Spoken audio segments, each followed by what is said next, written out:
Many sleepless nights, dozens of iterations, more than 40 hours of designing, and about 100 hours of printing later, I think I have succeeded in building the ultimate mini touch monitor. It was a bumpy ride, for sure. I've always wanted a mini monitor, especially because my camera does not have a flip-out display where I can monitor myself. It is very tedious to set up proper focus and proper lighting when you can't see yourself. You have to record and go back and check it and then keep doing that again and again. It's just a pain in the ass. Hence the mini monitor.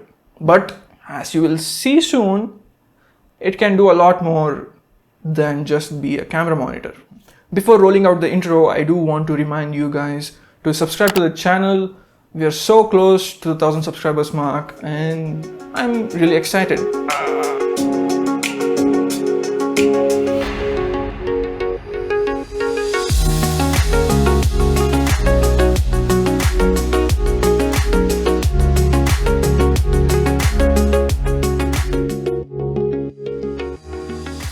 At the heart of this monitor is this 7-inch touch display made by Waveshare. This particular one is the best 7-inch touch display unit you could buy for hobbyists. It is an IPS panel. It has 92% sRGB coverage and it is also a QLED panel, meaning it can get super bright, the colors are very vibrant, and it also comes with hardened glass on top of it so that it protects the display itself. The resolution is 1024 by 600. It might seem a bit low initially, but it's plenty for all of my use cases and I'm quite happy with it. I'll have the link for the display in the description. If you want to know more about it, you can check it out. Now let's talk design of the case. There are already many cases which already exist on Thingiverse, which I can just download and print it and be done with it. But honestly, most of them don't look that great and they also don't fulfill all my needs. Hence, I set out to design the best case for this display unit, thereby making it one of the best monitor. Success from my previous project gave me a lot of confidence to take this up. So yeah, if you haven't watched the previous video, I will put the link in the description. Be sure to take a look at it. I had 3 major design goals for this project. First one is a modular mounting system. I had a lot of different use cases for this project and it had to have a modular mounting system for mounting various things. Second, it had to be rugged and strong. Since I had so many of these use cases, I was gonna use it on a regular basis and maybe trash it around and put it through quite a bit. It had to be able to withstand all I throw at it and still protect the screen. And 3, I couldn't compromise on the finer details and the aesthetics of the case. Come on, how can you build the best case if you compromise on the aesthetics? Nah. I don't want to bore you by talking about individual parts and how long it took me to design them, all the 7 levels of hell I went through. So here's a small montage.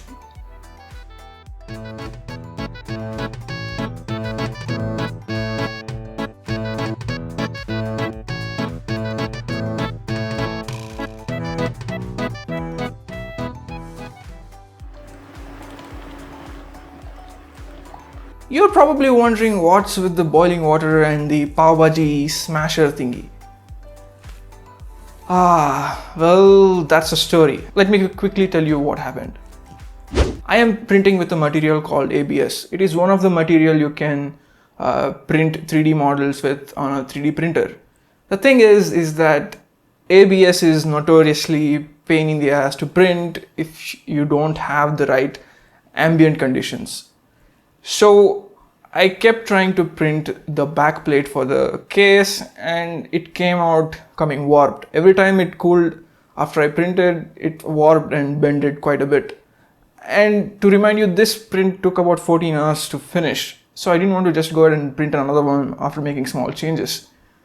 So what I tried to do was boil water and then heat the back plate and try to bend it back. I did have some degree of success, but it did not end well.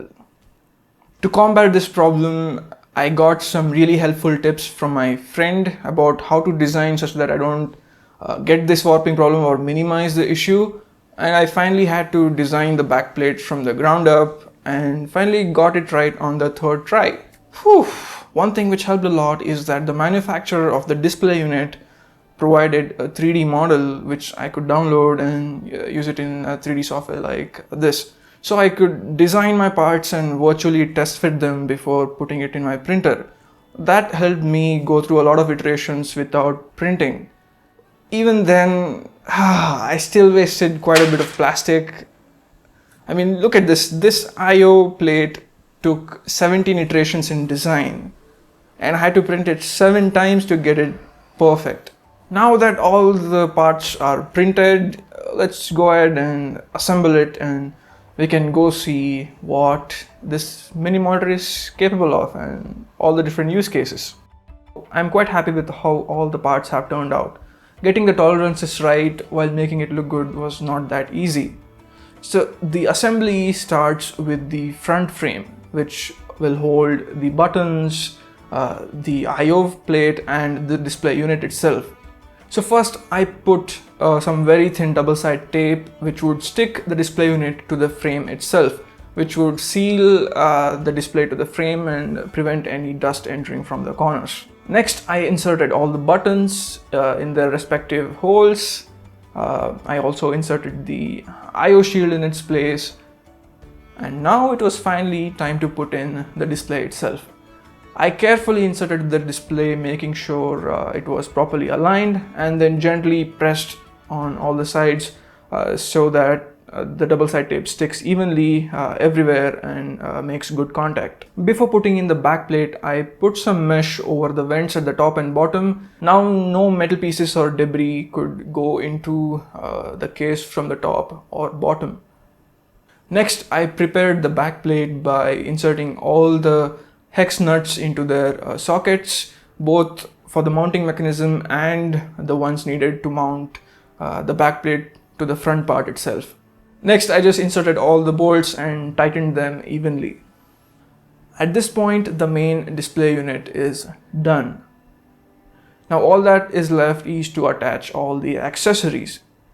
As you can see on the backplate, there are various hexagonal cutouts along with screw mounts. This is the modular mounting system I designed so that I could attach various accessories required based on the use case. First is the battery mount. I designed this battery mount for these small 5000 milliamp hour power banks. As you can see, I have not designed any stand per se for the monitor itself. That's where the tripod mount comes in. It has a standard tripod screw mount, and it can be mounted in different orientations depending on the use case. I also bought these short right-angled USB cables which work really well in this setup. I even printed these neat cable tie inserts which can hold the cable. Neat, eh? Now it is fully assembled. Let's talk results. Have I achieved all 3 of my design goals? With this modular mounting system on the backplate, I think I have achieved the first goal of it being highly modular so that it can support various use cases. I can print various accessories like stands, mounts for lights or even microphones, or even to hold a Raspberry Pi at the back. If I want to use a different power bank with higher capacity, I can just print out an adapter and switch it in minutes. Very handy. And with the tripod mount, which I can mount in different orientations, I can mount it to various tripods from Gorilla Pods or mini pods or even to friction arms. I can even design and print mini speakers which I can directly attach to the display because it has a speaker output built in. As I mentioned earlier, I printed all the parts in ABS. ABS is a good material to print all the functional parts in. After assembling the display itself, it feels very sturdy and strong in the hands, and it has also taken a couple of falls and has survived.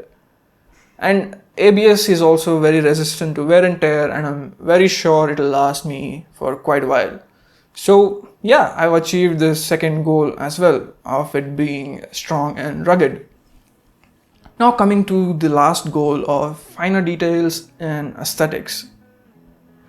I think the monitor looks quite good overall. These triangular cutouts at the top and bottom give a really good look to the monitor. The overall, it feels pretty rugged, but here are a couple of things which can be improved.